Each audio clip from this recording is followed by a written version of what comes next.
Bonjour chers amis des associations Solidarité. Bonjour chers amis Société Libérale.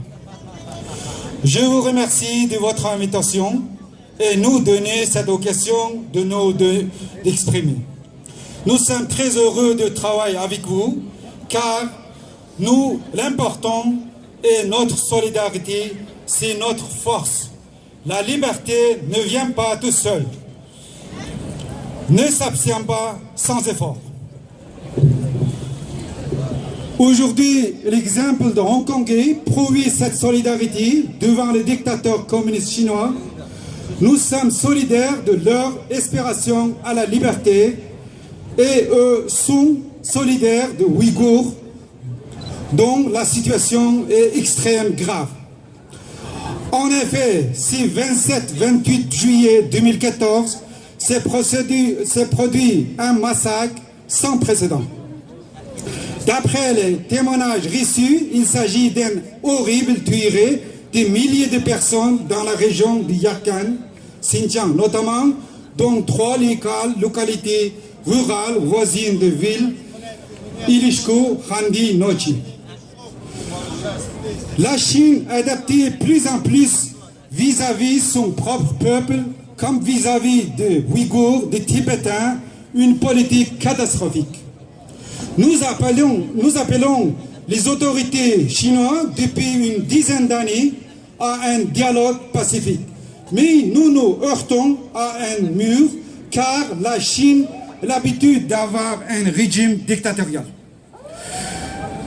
Donc, il y a quelques jours, le 23 septembre 2014, un intellectuel universitaire de Pacifique, M. Ilham Tohti, a été condamné à la prison à vie, sous un faux prétexte de séparatisme.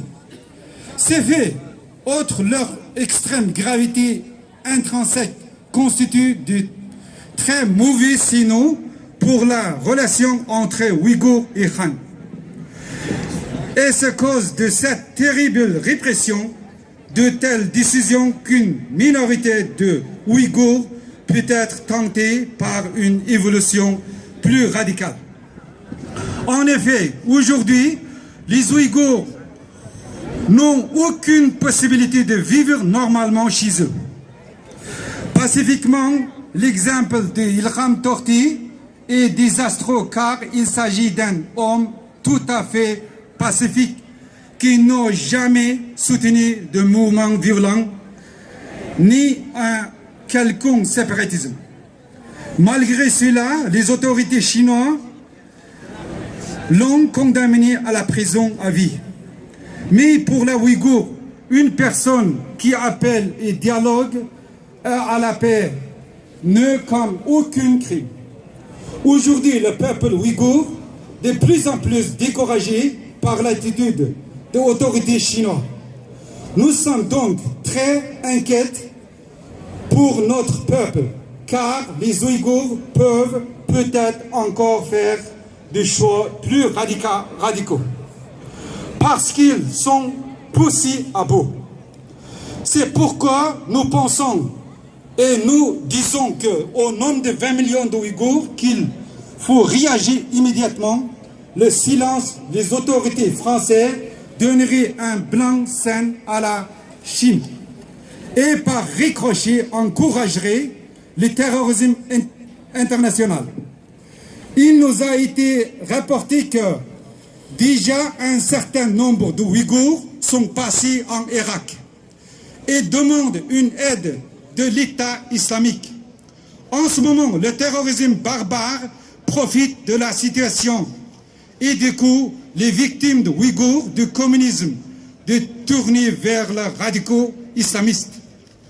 La menace grandit. Le terrorisme risque de focaliser l'Europe et l'Amérique et la Chine pourra en profiter pour poursuivre sa politique de colonisation violente en Asie centrale. Or, on a malheureusement souvent l'impression que l'État en France ne veut pas entendre ce qui s'est passé en Chine.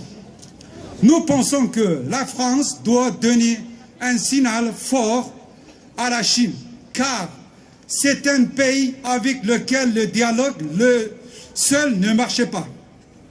Nous, les Ouïghours, avons toujours appelé notre peuple à engager un dialogue pacifique.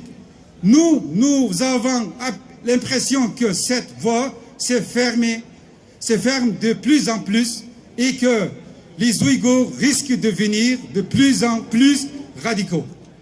S'ils ne sont pas entendus, c'est la raison de notre grande inquiétude. Merci de votre attention.